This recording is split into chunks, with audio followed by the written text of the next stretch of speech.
Anak laki-laki yang baru lahir sudah dipenuhi jamur kayu. Ibu mengira jika jamur kayu dicabut, semuanya akan baik-baik saja. Namun, keesokan harinya jamur kayu kembali tumbuh di seluruh tubuh anak laki-laki itu. Melihat hal itu, ibunya menganggap anak laki-laki itu adalah monster. Jadi, dia memasukkan anak itu ke dalam peti mati. Kemudian wanita itu mendorong peti mati itu ke tepi jurang. Namun, peti mati itu terhalang oleh pohon kering. Tanpa pilihan, wanita itu terpaksa berusaha keras untuk mendorong peti mati itu ke dalam air. Setelah itu, dia pergi dengan puas dan anggun. Namun, adegan ini dilihat oleh seorang ahli yang kebetulan lewat. Dia segera mengangkat peti mati itu ke darat. Namun, saat membuka peti mati, dia menemukan bahwa di dalamnya ternyata ada seorang anak laki-laki. Ahli itu merasa kasihan pada anak laki-laki itu. Dia pun membawanya kembali ke gunung untuk dijadikan muridnya. Dia menyadari bahwa anak laki-laki itu memiliki bakat yang sangat tinggi. Pada usia 6 tahun, dia berhasil menaklukkan makhluk suci berusia 1000 tahun sebagai tunggangannya. Pada usia 8 tahun, dia belajar 18 tapak menaklukkan naga tanpa guru. Anak laki-laki itu tidak dapat menemukan lawan karena kemampuannya yang terlalu kuat. Jadi, dia berpura-pura cacat ganda untuk kembali ke keluarganya. Menjadi seorang biasa yang tidak memiliki kemampuan bela diri. Suatu hari, musuh keluarga datang dengan penuh semangat untuk menantang. Para ahli keluarga saling mengucapkan selamat tahun baru. Maka, mereka mengirimkan adik yang sejak kecil dianggap sebagai jenius seni bela diri untuk bertanding. Semua orang mengira adik pasti bisa menang dengan mudah. Tak disangka, anak laki-laki yang duduk di sudut hanya melirik ke atas. Lalu langsung menyimpulkan bahwa adik akan segera kalah. Dia akan kalah. Aku bilang, kamu seorang cacat, apa yang kamu bicarakan? Nona Ziswan jelas berada di posisi unggul. Hei, apa yang kamu tekan? Berani-beraninya mengutuk adik kandungnya sendiri di sini. Aku lihat kamu itu cemburu. Serangannya tampak ganas. Namun, tidak ada kekuatan di belakangnya. Kalah hanyalah masalah waktu. Baiklah, kamu bilang dia akan kalah. Lalu, katakan berapa lama dia bisa bertahan. 5 jam, 5 menit, 4, 3, 2.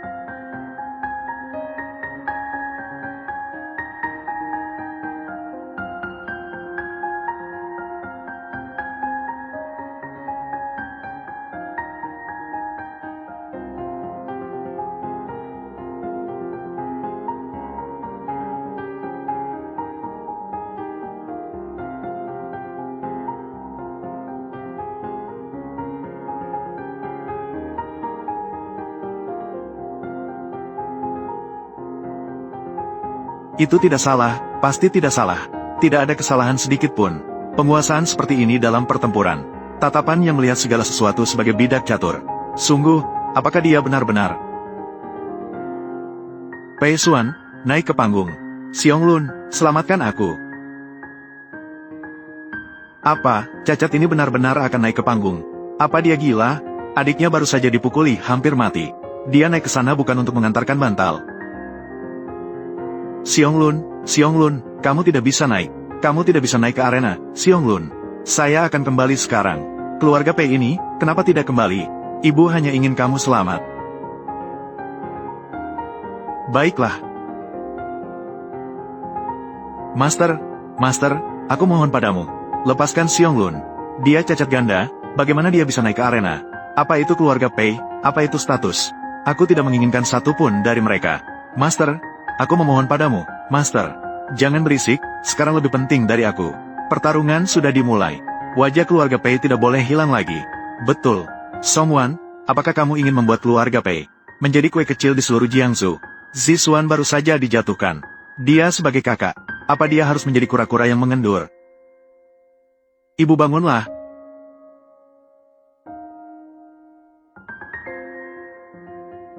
Ibu, aku sudah bilang.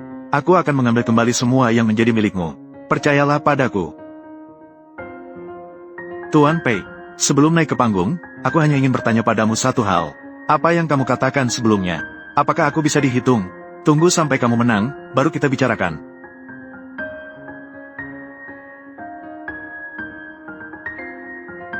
Keluarga Pei benar-benar tidak ada orangnya. Membiarkan seorang cacat kecil datang untuk mati. Sekarang jika berlutut dan memohon ampun. Apakah masih ada waktu?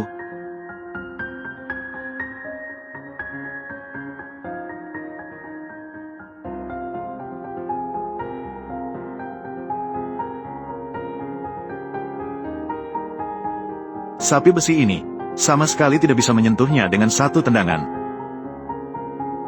Lihat gerakan tubuhnya. Tekniknya mengendalikan kursi roda. Sungguh luar biasa. Dia bisa menang, bisa menang. Kenapa dia tidak menyerang? Dia sedang mempermainkan Zhang Tianyu. Berhenti. Lihat tidak, anak ini sengaja menunda. Dia jelas memiliki kekuatan, tapi tidak mau menyerang. Jika dia tidak menang, kita akan menyerahkan tambang di selatan kota. Dengan sukarela kepada orang lain. Ini bisa menghasilkan jutaan dalam setahun. Tepat sekali. Dia memang tidak akan menang. Dia ingin mengambil seluruh keluarga Pei. Untuk menebusnya, Tuan Shen, kamu tidak boleh membiarkannya. Ibu kembali menjadi ibu pemimpin. Anak kecil ini, dia benar-benar bencana.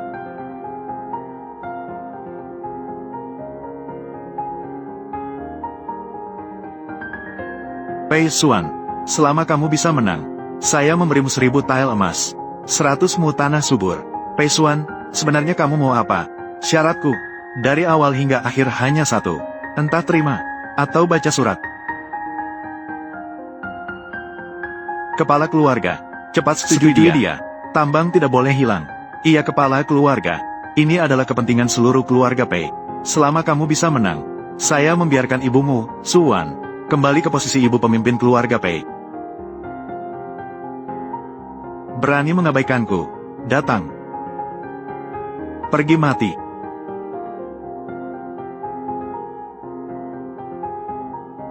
Xuaner, berbahaya.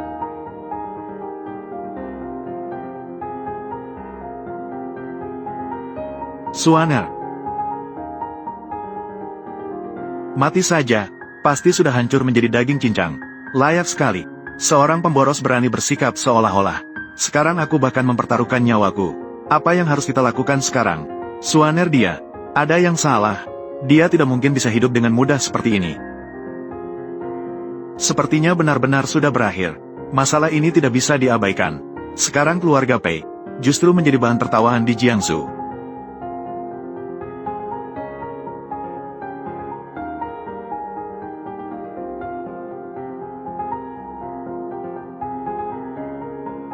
Jangan berpura-pura.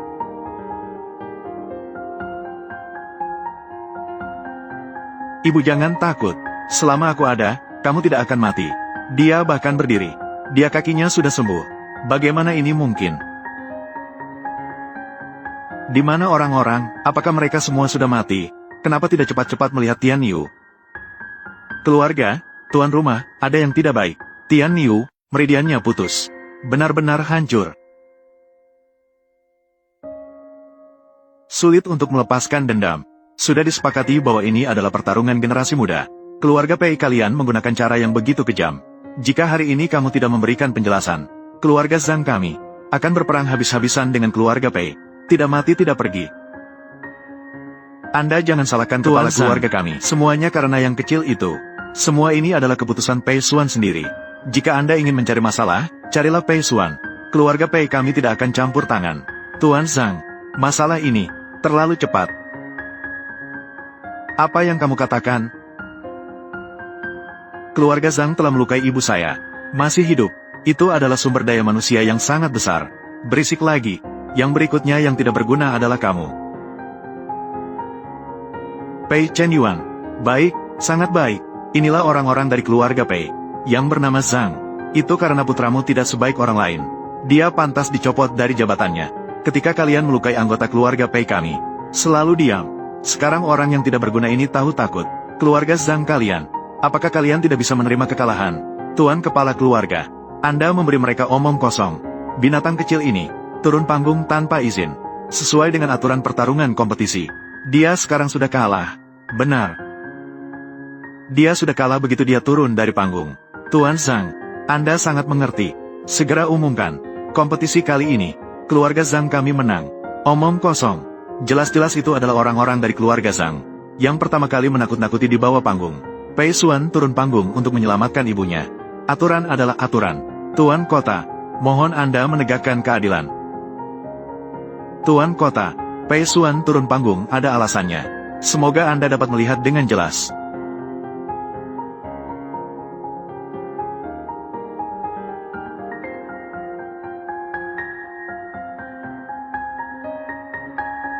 Tuan, keluarga Zhang kali ini, hanya Anda yang kami ikuti.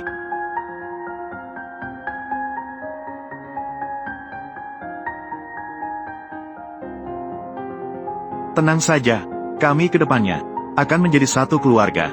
Urusan keluarga Zhang adalah urusan saya.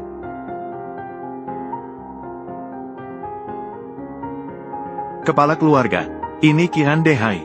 Kita jelas sudah mengatur ini. Kenapa ini? Tuan Qian. Karena Tuan Kota tidak keberatan, maka kita tunggu sebentar. Kalian semua sudah melihat. Jelas ini Zhang Tianyu. Keterampilannya tidak sebanding. Dia sudah kalah. Pei Xuan menyelamatkan ibu dan selirnya, meskipun turun dari panggung. Namun seharusnya bisa dimaklumi. Dalam pertarungan ini, Pei Xuan menang. Sesuai aturan, dia seharusnya menantang keluarga Zhang, pemenang dari kompetisi lainnya. Tidak tahu apakah keluarga Zhang, apakah masih ada orang lain yang mau maju untuk bertanding. Sialan, siapa kamu? Tuan Kota saja tidak berbicara. Apakah giliran? Terserah padamu untuk menentukan menang atau kalah. Diam, Tuan Kota. Kamu ini, maksudnya, itulah maksudku. Di putaran ini, Zhang Tianyu kalah. Keluarga Zhang kalian, terus kirim orang untuk bertanding. Tantang Pei Xuan. Tuan, aku memberikannya padamu.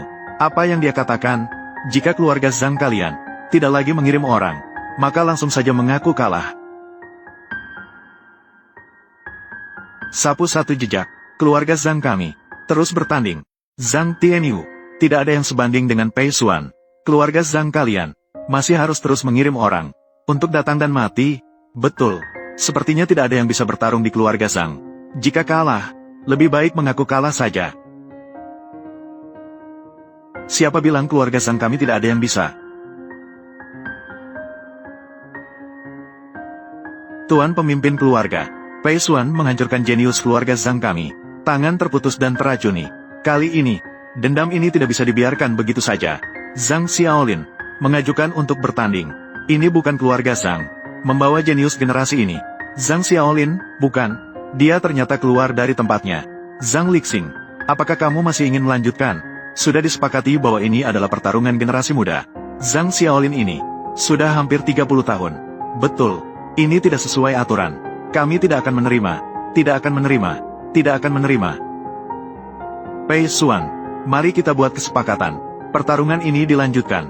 Apapun hasilnya, di selatan kota, akan menjadi milik keluarga Pei. Tanah keluarga Zhang di timur kota, tanah keluarga Zhang saya, 30%. Apa maksudmu? Saya ingin dia mati. Zhang Tianyu adalah jenius yang jarang ditemui di keluarga Zhang kami. Jenius yang jarang ditemui dalam 100 tahun. Dihancurkan oleh anak kecil ini. Dihancurkan. Saya mengorbankan segalanya untuk keluarga Zhang. Juga harus membuatnya membayar untuk pulang. Pemimpin keluarga, Pei Xuan sudah memiliki aura seorang guru besar. Jika diberi waktu, pasti akan menjadi harapan keluarga Pei. Tidak boleh menyerah. Harapan apa? Seorang anak yang tidak mendengarkan perintah juga layak memiliki harapan. Dia berani melawan pemimpin keluarga hari ini. Besok dia akan berani mengkhianati keluarga. Jenis orang seperti ini, menyimpan mereka juga akan menjadi bencana. Benar sekali, keuntungan ini nyata adanya. Tanpa Pei Xuan, marah juga tidak ada artinya. Mengganti dia dengan sebidang tanah sebesar ini, begitu sulit, sangat menguntungkan. Benar, datanglah, siapapun itu. Dia tidak sebanding dengan keluarga Pei, karena hidupnya lebih berharga bagi keluarga daripada dirinya sendiri. Biarkan dia mati saja. Karena keluarga Zhang bersedia membimbing generasi muda keluarga Pei. Itu adalah kehormatan bagi mereka. Di medan pertempuran, pukulan dan tendangan tidak mengenal mata. Marah tidak ada artinya dibandingkan hidup. Pei Xuan, kamu tidak layak menjadi seorang ayah. Talenta seperti ini, malah kamu gunakan untuk menukar sebidang tanah. Wajah leluhur keluarga Pei telah kamu hancurkan. Tuan Zhang, Tuan Pei, kalian berdua malah menjadikan seorang anak nyawa sebagai barang dagangan, bahkan lebih rendah dari binatang. Siapa yang datang? Segera hentikan pertandingan ini.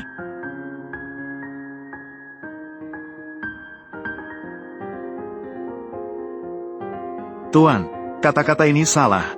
Yang disebut pejabat bersih sulit untuk mengurus urusan keluarga. Masalah antara kedua keluarga mereka. Kita juga tidak bisa campur tangan. Tuan, saat ini kamu lupa. Itu bisa menjadi masalah. Saya melakukan ini juga untuk kepentingan Anda. Demi seorang anak, mari kita cari kepastian dari mantan pejabat. Mana yang lebih penting? Tuan, harus dipikirkan baik-baik. Ini Qian Dehai. Kenapa tiba-tiba begitu berani? Namun identitas mantan pejabat belum diumumkan. Saya memang tidak seharusnya meminta. Datanglah. Siapkan alat tulis. Kita akan menandatangani sekarang. Tanah di sebelah timur kota. Perjanjian pengalihan. Dan ketetapan hidup dan mati.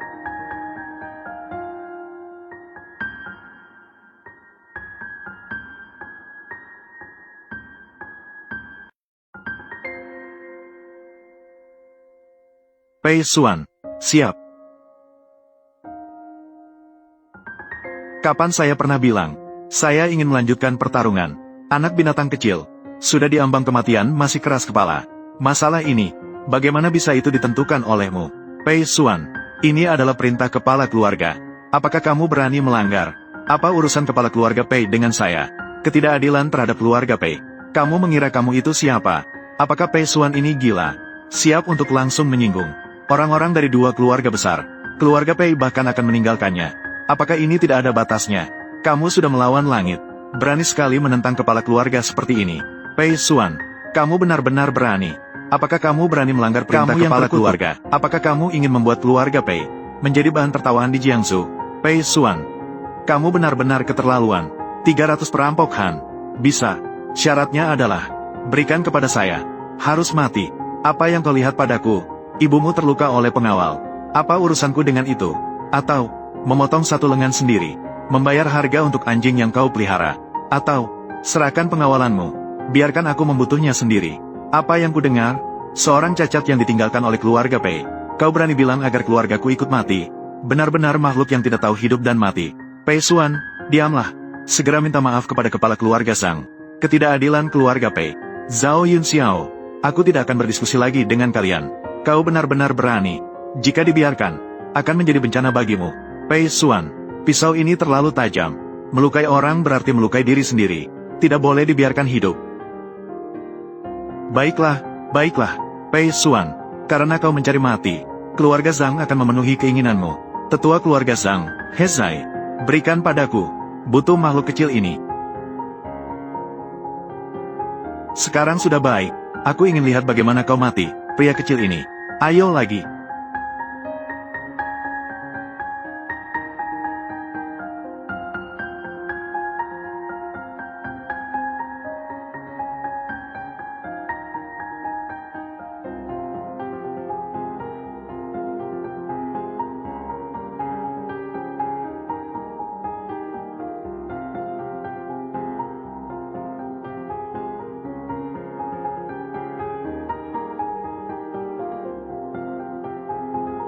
Begitu hebat.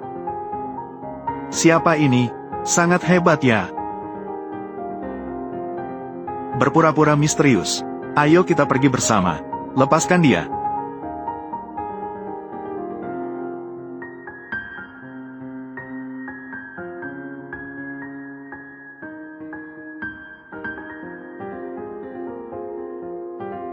Siapa? Bukankah ini pelayan Pei Xuan? Kenapa dia begitu hebat? Dalam sekejap, 3 tetua. 1 terluka parah. 1 pingsan. 3 orang cacat. Ternyata itu manusia. Tidak mungkin. Ini tidak mungkin. Tangan bayangan kupu-kupu dan bunga musim semi. Saya ingat sekarang. Benar, itu dia.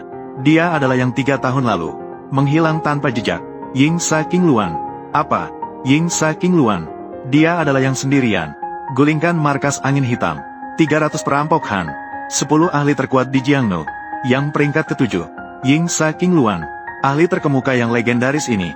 Ahli teratas. Mengapa dia diberikan kepada seorang anak cacat berusia 12 tahun? Menjadi pelayan Pei Xuan ini. Dia sebenarnya siapa? Tuan,